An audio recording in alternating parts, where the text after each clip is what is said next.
We talk about historically black colleges and universities, but the historically black high schools were the foundations of education that propelled all of the blacks who contributed to our society. Within my heart, I would teach every one child like they were my own, like I wanted my children to be kids. I'm a 1968 graduate of Lanier High School. Lanier, of course, is named after William H. Lanier. And Mr. Lanier, he taught down at Alcorn, and he taught around the state of Mississippi. And he was born a slave. We are hoping that from this telling our story that the students begin to appreciate and understand the legacy that Lanier has established. That they know that they have a platform, that they know that they have support, that they too can be integral parts of society. In 1926, the new faculty of Lanier High School posed for a picture in front of the original building on Ash Street. Their somber expression suggesting their awareness of an historic responsibility. They would establish the tradition of educational excellence that for the next century would define Jackson's first public high school for black students. These teachers and administrators and their successors were the hope of future generations.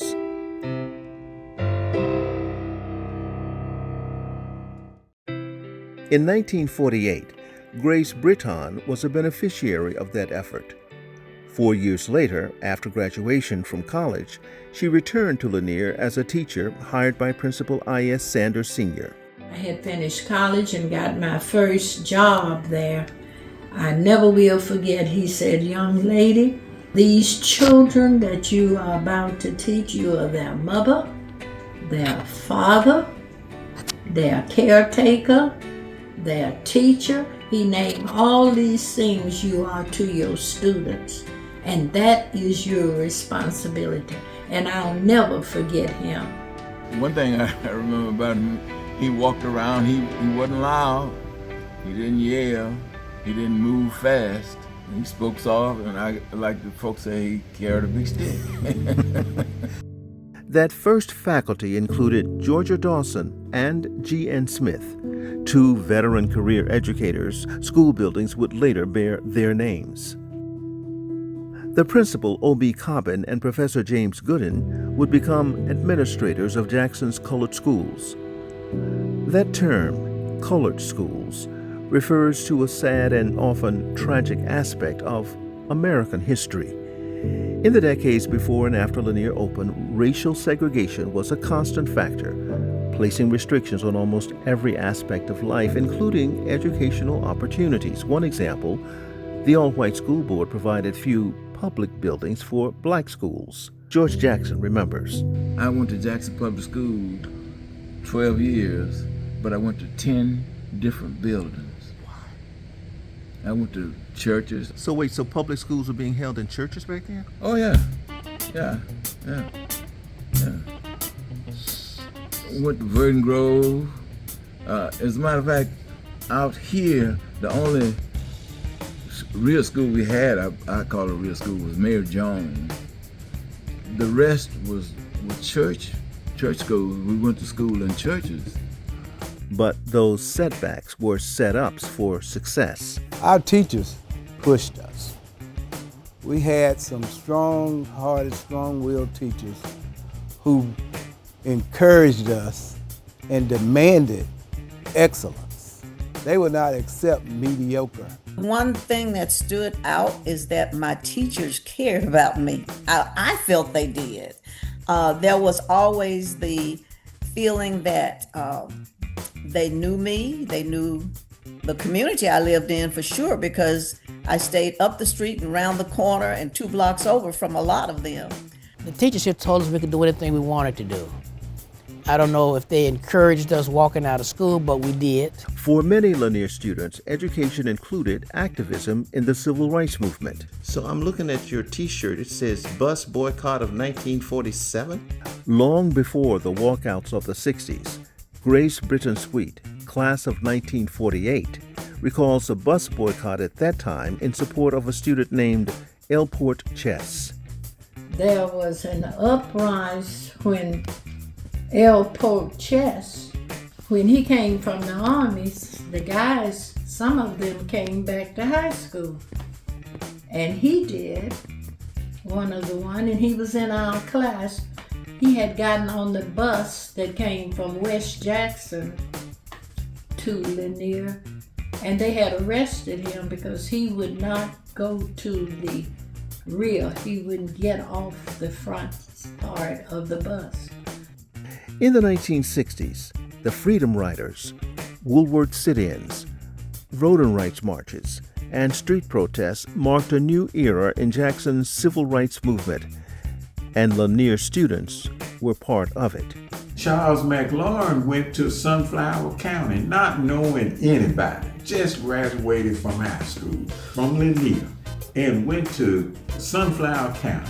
And out of that, he assisted and helped develop Mrs. Fannie Lou Hamer. And the rest is recorded in the Mississippi Freedom Democratic Party and all of the other works that movement did. But it wasn't just Mr. McLaurin. It was also Jimmy Travis. It was also Jesse Harris. It was also Robert Green. It was also Robert Bass. And many, Collier Liddell, and by that time she was Collier Liddell Lafayette. And by that time, it was just a huge number of people from Lanier participating in that great movement. Hezekiah Watt, The youngest person arrested. and placed in punishment, on death row. Here's a Lanier High School student, Gene Young, in this building in 1963. And he's just 13 years old. But around him is Dick Gregory, Eartha Kitt. Over here is Medgar Evers, and some students, his head bandage, some students that had been out in a demonstration. Along with activism, Lanier students established a legacy of achievement in a wide range of fields. George Jackson, class of 1956, was in a doo-wop group. He used his earnings from music to go to college. Lanier's music legacy includes renowned jazz artists Freddie Waits and Dick Griffin.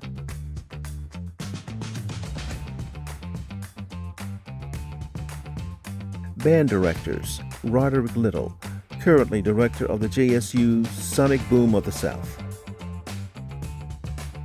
Kermit Holly,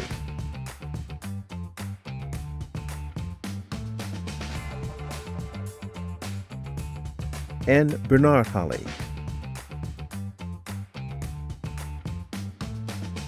Hit singer Dorothy Moore.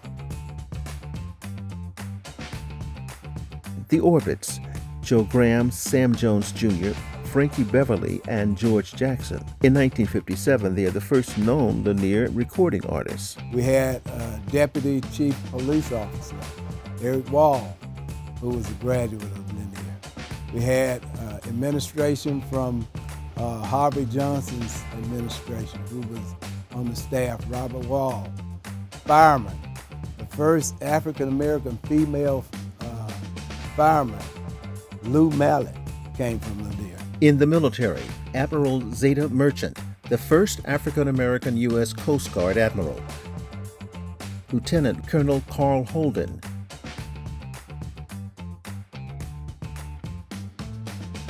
Colonel Darrell Jones.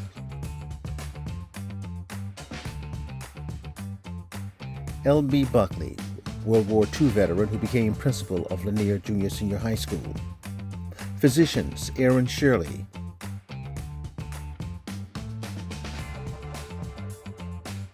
Sandra Faye Holly.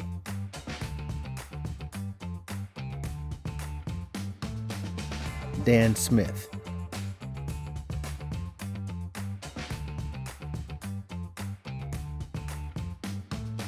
Frank Benson.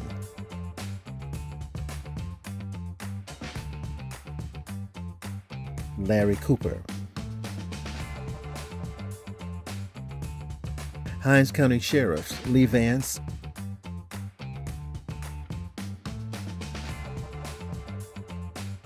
Victor Mason,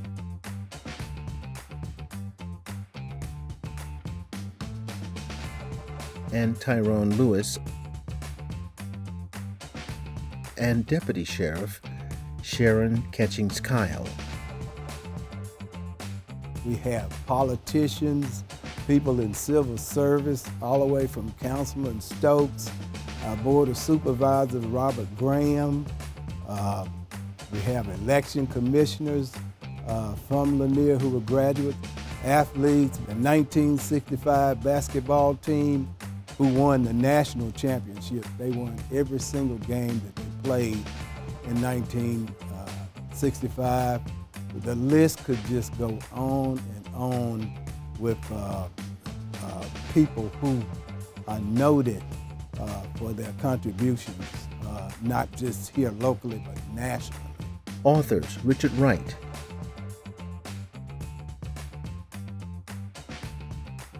Lebron Bennett,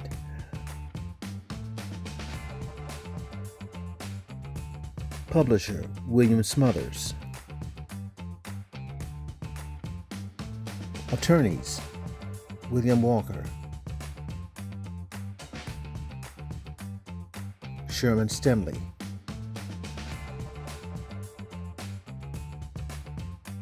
Frank Stemley,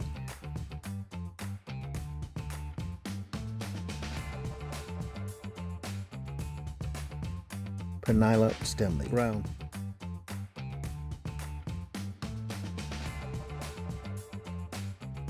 Charlene Stemley Priesta,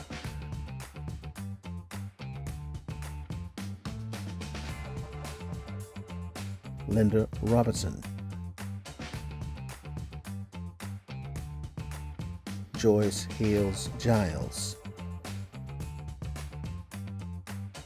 Educators Mary Evans Sias, past president of Kentucky State University.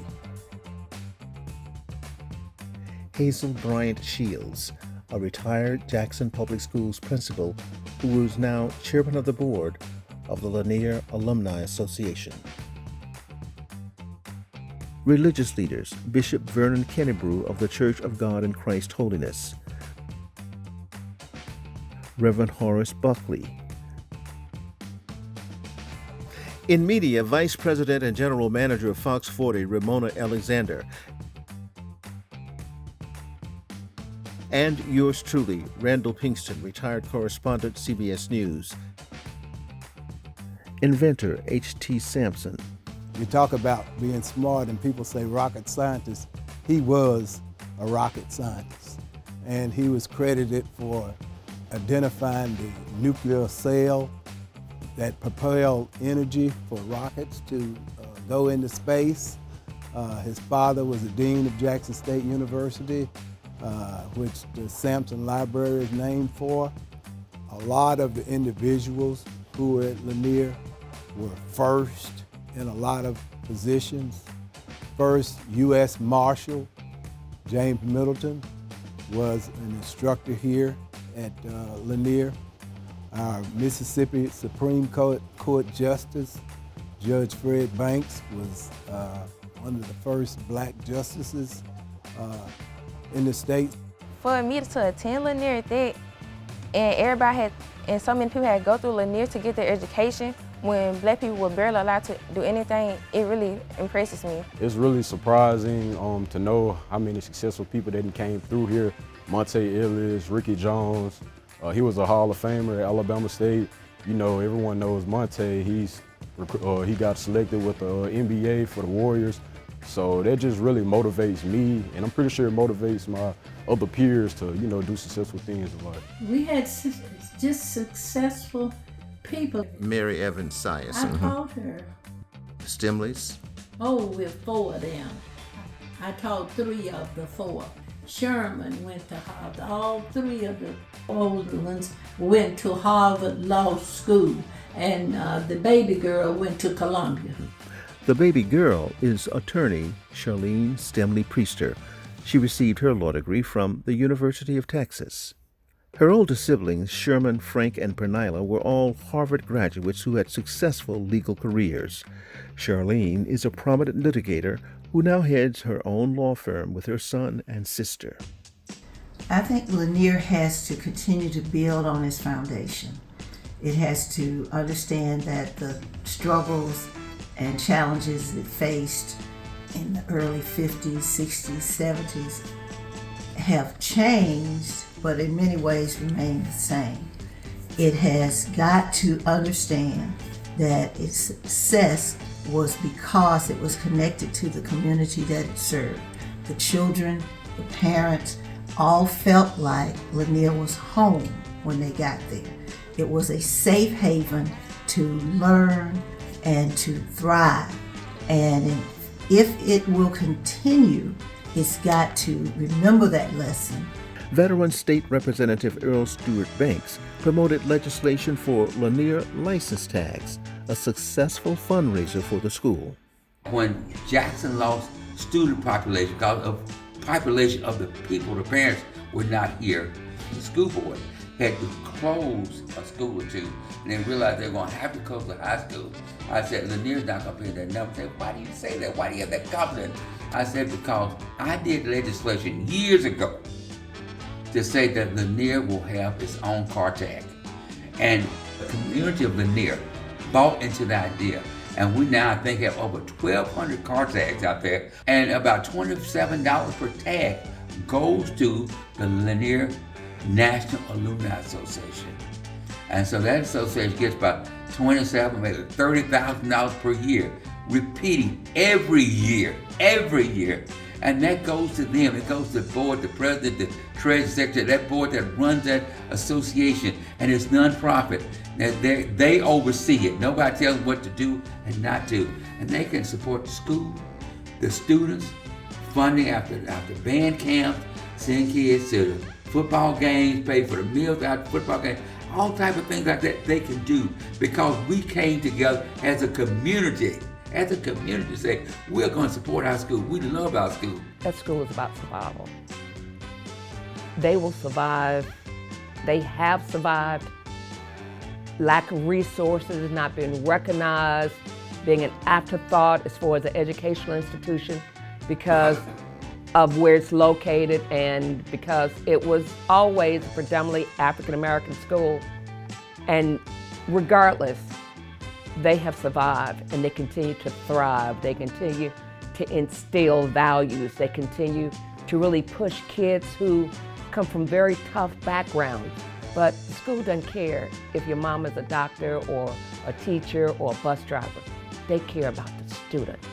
And again, it goes back to that mantra I said, everybody is somebody special when you attend Lanier. The future is now in the hands of today's students, their parents, and school administrators. Dr. Stacy Webb Bailey is the principal. When you hear of 100 years, I think of perseverance, stamina, dedication, and it makes me motivated to lead the charge as we take on the next 100 years. 833 for life. 833. 833 for life, baby. Always.